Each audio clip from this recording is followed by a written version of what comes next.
한국의 도움을 받아야 하고 지금이라도 당장 한국의 기술자들을 데려와야 합니다. 이는 한 독일 영사가 자신들이 해결 못하는 일을 보고 한국 관계자에게 전한 말이라고 하는데요. 한국에게 도움을 사전에 받았거나 중간에라도 한국이 개입을 했다면 나아졌을 거라는 말이 나옵니다. 바로 한국은 5년 만에 끝내버렸다는 인천공항 건설을 독일에서는 14년이 걸렸다는 것입니다. 독일 당국은 14년 전에 첫 삽을 들어서 드디어 다음 달 베를린 국제신공항을 오픈한다고 밝혔습니다. 기술의 독일이 공기가 계속해서 여러가지 이유로 연기가 되면서 2020년 말까지 늦어졌다는 것이죠. 관계자들이 놀라움을 표하는 이유는 인천공항은 바다까지 매립한 기간에 포함되었다는 것입니다. 1996년에 시작해 2000년 완공될 때까지 바다 매립을 포함해서 부지를 마련해 공사 완료할 때까지 큰 지연 없이 공사를 완벽하게 마무리했다는 점이고, 공항이 오픈한 뒤에는 더 놀라운 면모를 보이기도 했습니다. 12년 연속 국제공항 서비스 분야에서 1위를 기록했고 전 세계의 많은 공항이 모델로 삼기 시작한 것이죠. 따라서 여러가지 공항 설계나 건설부터 해서 공항 운영까지 한국의 도움을 요청한 나라가 많습니다. 한국은 실제 인천공항의 운영 노하우를 다양한 국가에 수출하는 단계에 이르렀습니다. 그러면 왜 독일에서 당초 10억 유로에서 70억 유로까지 공항 건설 비용이 급증하는 등 초유의 사태를 맞았음에도 비슷한 기간 공항 공사를 끝낸 전세계 최상위권 한국과 어떤 협의가 없었나 궁금한데요. 일단 독일은 자체적인 공항 건설 기술을 확보해서 이렇게까지 공기가 지연됐을 거라 생각을 못한 것으로 기술의 독일이 해당 분야에서는 순조롭게 건설을 마치는 것을 아무도 의심하지 않았다는 것입니다. 그도 그럴 것이 독일은 각종 전세계 공항 건설에 입찰에 참여하는 모습을 보이고 있었습니다. 지금까지 해외 공항의 인프라 건설에는 독일이나 스페인 등 서구 및 선진 국가들이 독식해왔던 것은 사실이긴 합니다. 그러다 보니 약간의 자만심이 있었을 수도 있던 것으로 굳이 한국과 협약을 맺는다는 생각을 안 한 것입니다. 그런데 최근 있었던 세계 공항 입찰에서 독일을 비롯한 유럽의 국가들에게 다소 충격적인 일이 생겼습니다. 바로 페루 마추픽추의 신공항 건설 입찰 경쟁에서 처음으로 한국이 수주를 따낸 것입니다. 지금까지 유럽이 독점하던 공항 인프라를 한국공항공사가 직접 따낸 것은 쾌거에 가깝다는 말이 나온 것이죠. 그런데 한편으로는 최근 독일의 공항이 14년이나 공기가 지연되는 등 문제가 많이 발생하자 한국으로 돌린 게 아니냐는 말도 나오고 있습니다. 한국의 주특기가 공사기간을 지키는 것이기 때문으로 페루 당국도 국제공항 수주가 전무한 한국을 선택할 수밖에 없었던 상황이라고 전해지고 있습니다. 게다가 한국은 공항 자체에 적용되는 각종 AI 기술을 비롯해 물류 처리 등 스마트 공항을 수출해서 완공 이후에도 페루 당국이 한국공항공사와 더불어 인천공항의 운영 노하우를 그대로 적용하게 운영하게 되는 것이므로 한국의 수주가 가능했다는 분석이 나왔습니다. 다른 유럽 국가들의 제안을 압도했다는 것입니다. 게다가 한국은 친채로 신국제공항뿐만 아니라 기존 공항을 스마트시티로 개발한다고 밝혔습니다. 한국토지주택공사는 기존 페루 아스테테 국제공항 부지가 남게 되는데 이를 스마트시티로 개발할 것이며 페루 당국과 협의를 마쳤다고 전하고 있습니다. 한국 입장에서는 페루가 공항을 새로 짓게 되면서 신공항 사업과 더불어 기존 공항 부지를 활용해서 스마트시티까지 전환시키는 두 마리 토끼를 잡은 셈이고, 페루는 기존에 낙후했던 환경을 개발하여 교통이나 인프라 등 각종 불편을 해소한다는 계획을 한국을 통해서 실현하고 있습니다. 페루 사회 전반에 한국에 대한 신뢰가 높은 것으로 각종 수주를 맡기고 있는 것입니다. 카를로스 페루 교통부 차관은 특히 한국이 약속을 잘 지키는 국가라고 말하고 있습니다. 다른 많은 나라들과 도시의 인프라 건설을 진행했고 그 경과를 지켜보는 경우가 많았는데 대부분 약속대로 공사가 진행된 적이 거의 없으며 한국은 그렇지 않을 것이라고 말했습니다. 실제 남미에서 진행된 각종 지하철 공사를 비롯해서 인프라 공사에서 한국이 훌륭한 성과를 보였기 때문입니다.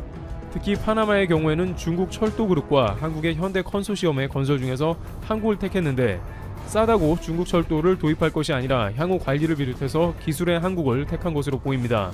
이런 것은 앞으로 페루 당국의 참고가 되어 페루의 수도인 리마 지하철 건설에도 한국이 적극 입찰해 앞으로 유지한 고지를 점할 수 있다는 분석이 나옵니다.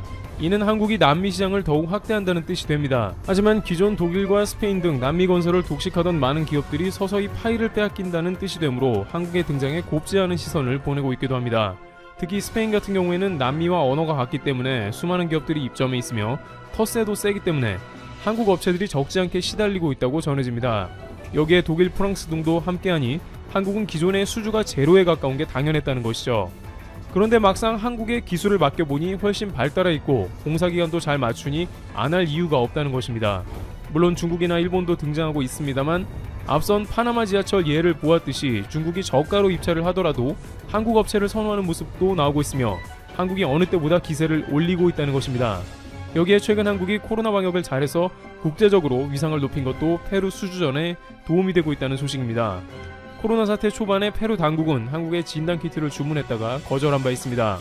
페루 보건당국은 한국 진단키트를 적당한 가격에 주문했다가 중국 것이 저렴하자 바꿨습니다. 그런데 막상 주문을 받은 중국산 진단키트는 절반이 불량으로 검사를 하나마나 소용없다는 결론이 났습니다. 정확도가 50%라는 것은 아무 소용이 없는 것입니다.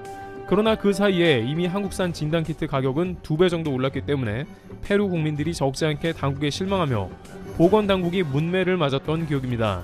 이러한 기억 때문에 싸다고 하면 안 된다는 인식이 어느 정도 자리 잡았고, 앞으로 다가올 페루의 지하철 사업은 한국도시철도공사 컨소시엄이 수주할 확률이 매우 올라갔다는 분석도 제공되는 것입니다. 게다가 전 세계적인 코로나 영향으로 반중 감정이 드세진 것도 한국이 유리한 고지를 점하는 이유입니다. 한편 독일 신공항 이야기로 돌아가 전 세계 공항을 수주하며 자신들의 기술을 나름 과신한 결과로 한국과 적극적인 관련 협의를 하지 않은 독일은 현재 더욱더 극심한 난관을 맞이하고 있다고 전해집니다.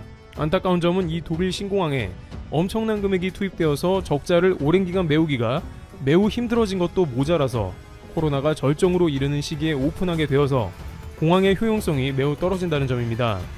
독일 베를린의 테겔공항은 지난 4월부터 2달간 이용 실적 저조로 인해서 문을 닫을 정도로 어려웠습니다.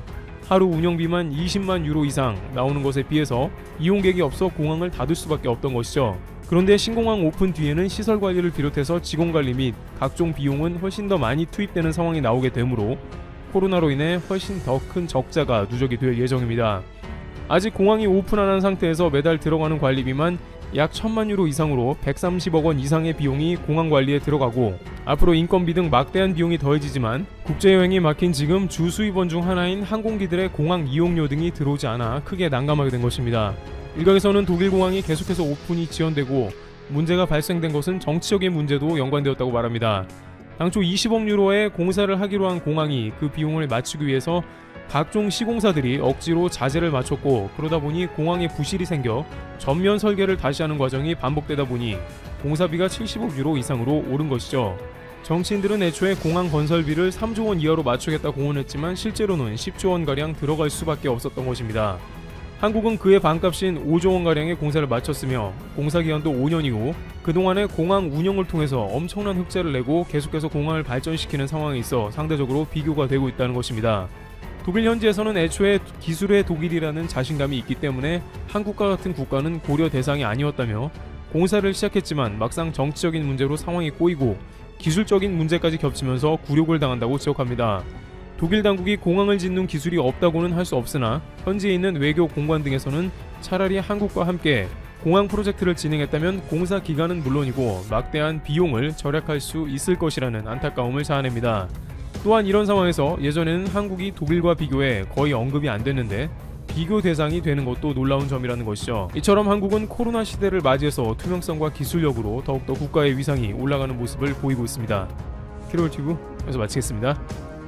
감사합니다. 압록강 상류와 두만강 북쪽을 우리는 간도 지역이라 부릅니다. 이 간도 지역은 고구려와 발해의 땅이었습니다. 그런데 발해가 멸망한 이후 거란족이 건국한 요의 영역이었다가 원명 청을 거치면서 수시로 그 지역의 주인이 바뀌었습니다. 이후 여진족이 청나라를 세운 뒤 간도 지역을 자국의 발상지라 하여 봉금 지역으로 선포하고 사람들이 이곳에 이주할 수 없도록 이주를 금지시켰습니다. 그렇다 보니 세월이 흐르면서 누구도 살지 않는 불모지가 됐고, 때로는 국경을 드나든 양국의 유이민이 몰래 땅을 개간하는 등 경계가 모호해졌습니다. 이후 중국 청나라와 조선이 국경을 확정하기 위해 교섭을 시작했지만 160여 년간 갈등이 지속됐는데요. 19세기 중반부터 조선인들이 이주하여 농경지로 개척하기 시작했습니다. 그리고 1902년 대한민국 정부에서는 이범윤을 간도 관리사로 임명하고 서울주재 청국공사에 간도의 소유권을 주장했고, 중국 청나라도 이를 인정하는 분위기였습니다. 사실상 대한민국의 영토였던 셈이죠. 간도는 크게 서간도와 북간도로 나뉘는데 크기가 한반도와 맞먹는 규모입니다. 현재 중국의 단둥, 관덴, 신징, 환런, 퉁화, 류어, 하이룽, 푸승, 두나, 왕칭, 훈춘, 옌지 지역이 모두 한국에 속해 있었던 것이죠. 자, 그런데 여기서 충격적인 일이 발생했습니다. 1905년 러일 전쟁에서 승리한 일본이 대한민국 정부의 을사조약을 강제한 것입니다. 일본은 러시아와 전쟁을 벌이기 위해 한반도를 우선적으로 점령했는데요. 러시아와의 전쟁에서 승리한 뒤 이토 히로부미를 서울로 파견해 고종의 천황의 메시지를 전했습니다. 짐이 동양의 평화를 유지하기 위하여 대사를 특파하노니 대사의 지위를 일종하여 조치하소서 라고 말이죠. 이후 대한제국의 외교권 박탈을 주요 내용으로 한 을사조약을 강제로 체결했습니다. 당시 한국을 완전히 병탄할 목적으로 일본이 세운 감독기관 통감부는 간도 지역에 출장소를 두었는데 이는 곧 간도 지역이 중국이 아닌 한국 땅이었음을 명확하게 인증해주는 단서입니다. 그런데 여기서 일본은 한국 몰래 중국 청나라와 충격적인 거래를 했습니다. 일본이 남만주의 철도 부설권을 얻는 대가로 간도 지역을 중국 청나라에 넘겨주겠다는 내용의 거래였습니다. 대한민국 정부의 의사와는 전혀 관계없이 불법적으로 간도 지역을 팔아버린 것입니다. 그것도 아주 헐값에 말이죠. 이렇게 해서 현재 중국의 면적은 간도 지역을 포함해 총 959만 7천 제곱킬로미터에 육박하는데요. 최근 중국 전체 국토 면적의 3분의 1이 날아갈 위기에 처했습니다. 티베트와 위구르 그리고 네이멍구의 분리독립 운동이 격화되면서 영국과 프랑스, 미국까지 개입해 중국을 압박하기 시작했습니다. 중국이 까딱 한번 실수하게 되면 이들 국가의 독립이 제대로 탄력을 받을 만큼 위태로운 상황이죠. 전 세계적으로 대형 이슈로 부각되기 시작한 이유는 바로 중국의 위구르 탄압 때문이었습니다. 1949년 중국 인민공화국 정부가 수립되고 6년 만인 1955년 10월 1일 현재 신장 위구르 자치구 지역에서는 원래 소련의 영향권이었던 이스트 투르키스탄 정부가 있었습니다. 그런데 소련 공산당 최고 권력자였던 스탈린이 당시 중국 공산당 주석 마오쩌둥과 협상을 했고 결국 중국에 넘기기로 했습니다. 신장 위구르 자치구는 166만 제곱킬로미터의 넓이로 한반도 면적의 7.5배, 중국 전체 국토 면적의 6분의 1에 달하는데요. 이 지역에 거주하는 위구르 소수민족이 분리독립 운동을 시작하자 이들을 탄압하기 위해 수용소에 수용하고 인권 탄압을 자행했다는 주장이 쏟아져 나오면서 전 세계의 분노를 사기 시작했습니다. 유엔 인종차별철폐위원회는 지난해 중국에 100만 명에 달하는 위구르족과 무슬림 소수민족을 정치교화 캠프에 강제로 수용한 것으로 추정된다고 발표했고 영국의 BBC가 실제 탐사한 결과 신장 지역 어린이들은 이슬람 사회로부터 격리될 목적으로 조직적으로 가족과 분리되고 있는 것으로 밝혀졌습니다. 최근 영국의 가디언은 한 연구 보고서를 인용해 중국 정부는 신장 지역의 소수민족의 인구 성장을 억제하기 위해 이 지역 여성들을 강제 불임시키고 있다 라는 충격적인 보도를 냈습니다. 이 보도가 사실이라면 중국은 현재 소수민족의 독립을 막기 위해 이들의 인구 성장까지 인위적으로 막아버리고 있는 것입니다. 이에 화가 난 프랑스의 장이브 르드리앙 외무장관은 신장에는 주요 국제인권규약에 명시된 보편적인 원칙들에 위배되는 옹호할 수 없는 관행들이 존재한다. 중국 당국이 사람들을 광범위하게 감시해 탄압하고 있다. 중국은 내 발언이 근거 없다고 하는데 그렇다면 국제적인 독립조사단이 유엔 인권 최고대표의 지원으로 신장 지역을 방문해 증언을 채집하는 것을 제안한다 소리쳤고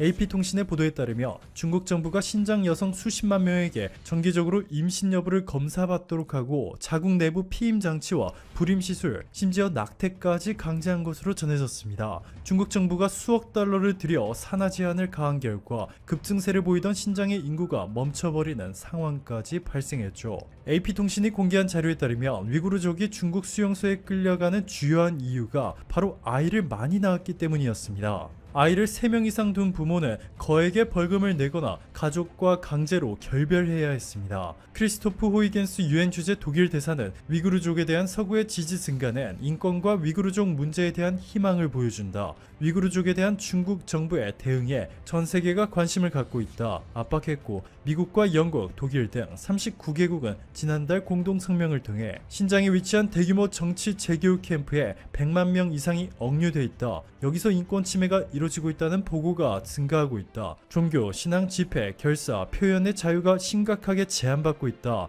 라며 중국을 강력하게 비판했습니다. 이뿐만이 아닙니다. AFP에 따르면 미국 제임스타운 재단은 보고서를 통해 티베트에서 군대식 직업훈련이 이루어지고 있다. 인구의 90%를 차지하는 티베트인의 이념 교화와 한족 동화 정책을 위한 것이다. 중국 정부의 직업훈련 계획에서 훈련 인원 할당 목표를 채운 기업에는 50만 위안을 지급하고 티베트 축산업자와 농가는 중국 국영 대규모 협동조합의 가축과 농지를 양도하도록 유도당했다 전했고, 보고서를 작성한 에드리언즈 젠즈 연구원은 중국 정부의 소수민족 동화 추진 정책이라는 맥락에서 볼 때 이 정책은 티베트 고유의 언어와 문화 그리고 종교적 유산의 소멸을 초래할 수 있다 경고했습니다. 여기에 대해 최근 일본이 중국에 팔아먹은 한국의 땅 연변까지 독립될 수 있을 것이라는 희망이 빠른 속도로 확산되고 있습니다. 현재 연변 조선족 자치주의 인구수는 총 217만 9천 명인데요. 이 중 32%가 조선족,